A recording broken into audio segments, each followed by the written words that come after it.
ሞት ነው ማለት ነው። የማረንም የራራልንም በዚህ መንገድ ነው። አንድ ልጁን ሰውቶ ነው ስለኛ የሞተ አለ፣ ስለኛ የተሰዋ አለ ማለት ነው። የሚያስከፍለው ካልተከፈለ እኛም ነፃ አንወጣም። እሱም ዳኛነቱ ዳኛ ሆኖ አይቀጥልም። ስለዚህ እግዚአብሔር ፈራጅ ነው።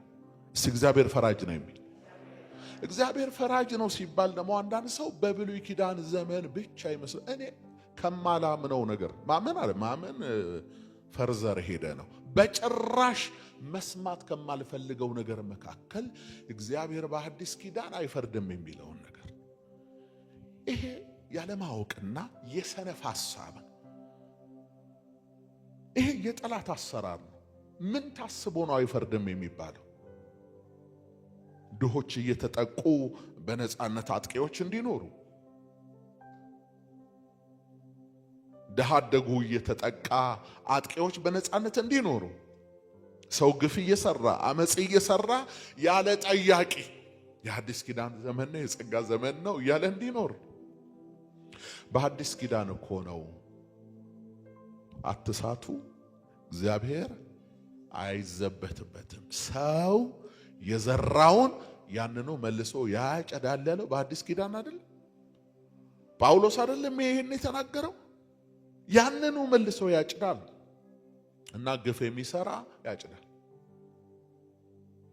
ንስሐ ብንገባ እንኳን በእግዚአብሔር ዘንድ ምሕረት እናገኛለን እንጂ መጠነኛ ቅጣት አለ። አሁን ንስሐ ከገባ አንድ ሰው ምንም ቅጣት የሌለው ይመስላል። እውነትህን ነው።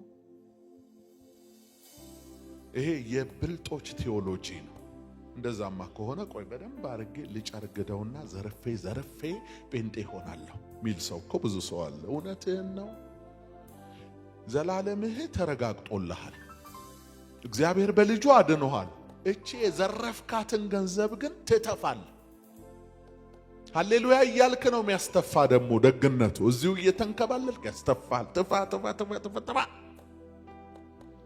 እንጂ አንዳንዱ ይሄ ልክ ውንብድና ከፈጸመ በኋላ ሰው ከሀገሩ ወጥቶ የሆነ ቦታ አሳይለም እንደሚጠይቀው አይደል? በቃ አልገኝም እዛ ነኝ ያለሁት ይላል። እዚህ እንደዛ አይነት ነገር የለም።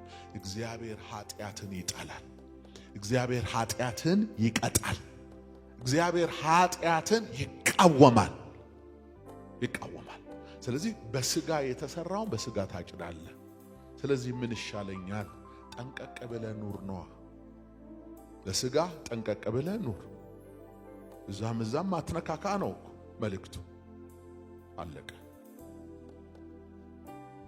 ከአቅሜ በላይ እስከሆነ የመጀመሪያው የእግዚአብሔር ቃል መልእክት ምን? ልጆች ኃጢአትን እንዳታደርጉ ጽፍላችኋለሁ አይደል?